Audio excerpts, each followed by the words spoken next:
Ron Madry here. I'm with my good friend Don Smith, and we would love to invite you to our October 2020 Scottish Highlands workshop. It's an incredible time of the year to be in the Scottish Highlands. Don and I would love to have you join us, and we're going to start out in Inverness, and we're going to go from there. Yeah, I think one of the places that's really amazing that we're going to start right on the very first morning, we go down along Loch Ness, and we come to Eilean Castle. We're going to be at the castle for an hour to 2 hours. You're going to be able to photograph it from a number of different angles that are going to give you a lot of incredible images. It's a great place to start off the workshop.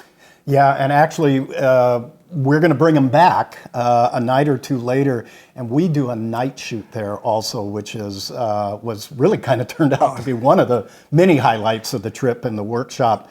So you're going to get two chances at this castle. Then we go over the Skye Bridge, and we go on to the Isle of Skye. And tell us a little bit about the Old Manor Store. The Old Manor Store is one of the most iconic locations in all of Scotland. Photographically, it's a little bit of a challenge because on a clear day, it's going to take approximately an hour and a half to 2 hours to do a climb. It is a bit strenuous, but it's an incredible view once you get up there. You're overlooking the entire part of Isle of Skye, Old Manor Store. It's just an amazing image. Now, if you don't want to make the hike and you want to shoot from down below, you still have a number of great photographic opportunities to photograph this classic image. Yeah, and that's one of the really cool places on Skye.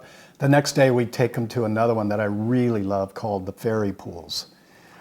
Fairy Pools, another great spot, another iconic location. We're going to walk for about an hour, possibly, from the start to finish. There's at least 7 or 8 great fairy pools for you to photograph. Great running water. You can drag out your 10-stop neutral density filter, and again, make some great images. You got a nice little mountain range in the background. Another fantastic location that Don and I are going to take you to. Yeah, I guess it's more of a creek of the melting snow that comes down off that mountain, but it just comes over different types of waterfalls and cascading waterfalls and pools, and it's just can be photographed from a lot of different vantage Yeah, that's how points. it got its name. The water will come down, and it does pool at a number of locations that you can stop at. We'll be there, again, for a few hours. It's another great location. You're going to really enjoy it. One of the things I really like about this trip that we take, we're in a very large bus, so everybody has a lot of room for their gear and their suitcases, and it's all handled by local guides. Some of them are photographers, and they really can kind of read the weather for us, and if they're seeing that we're going to have rain up in one area, they can get us to another area of the island. They know where to go. We have a lot of areas that I think were really cool that are just kind of locals. It was great, even with bad weather. We were able to adjust, and we never really missed any photographic opportunities because of the weather. And you're also going to get a great little history of Scotland from the clans, some of the battles that went on. So it's a great tour and a great workshop. Okay, one more island though that we take them to. It's actually an island named the Isle of Harris and Lewis. On the Isle of Lewis and Harris, we're going to take you to the Calendar's Standing Stones. This is a spot that not very many groups go to. It's a little bit out of the way, but Don and I have decided to take you there because it's just a fantastic sunset location. You're going to love it. Yeah, this is kind of like Stonehenge, but without the fencing and without all the people around it, the tourists. We've been up there a number of times now between our scouting trip and our 2 workshops. There's evenings we have it to ourselves. We had a beautiful double rainbow over these stones. You can walk right up to the stones, through the stones. They're in a formation of a large crucifix. So it's really amazing. Nobody really knows quite how these stones got there. And there's no fences. There's nothing to obstruct you as you're doing your photography. Yeah, and another place I love on the island is a place with sea stacks that we go to that rivals anything that I've seen up along the Oregon coast, including Bandon. And but batten down the hatches, it can get a little windy out there. It can definitely get a little windy, but again, it's another great location that we're going to take you to that you're going to really enjoy.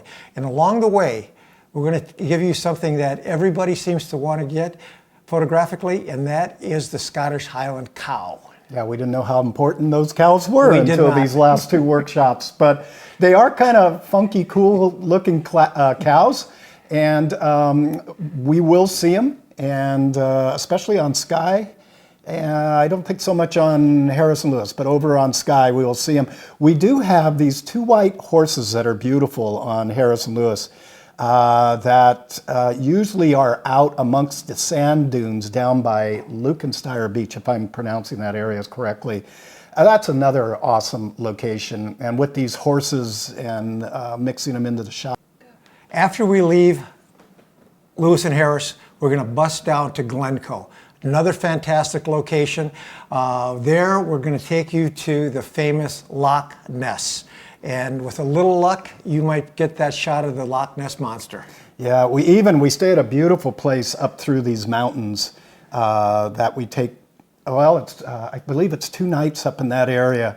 And it's just amazing because we've been doing all these seascape type of shots, and now suddenly we're up in a mountainous area and it's very rugged and the weather's beautiful, beautiful sunrise, sunset type locations. There's a river, couple rivers actually, we photograph. A creek that comes down through some aspen trees, and we're there in the fall, so we do have the fall color. And you also have a chance at a little bit of wildlife photography too, because Glencoe has a large herd of the Scottish red deer, which seem to like to locate themselves near the hotel. Yeah, right out in front at a little pond area. Yes, so you can get a little wildlife into your landscape. So Glencoe, our third and final stop on the tour. It's an incredible location. You're going to love it. Okay, so if you would like more information on this, please go to my website, www.donsmithphotography.com. Click on the workshop link and then click on the Scottish Highlands. You can also email us, don@donsmithphotography.com, and either Barry or I will get back to you. Again, we have 6 spots open. We would love to have you join us. This is a photographic trip of a lifetime. We know you'll really enjoy it.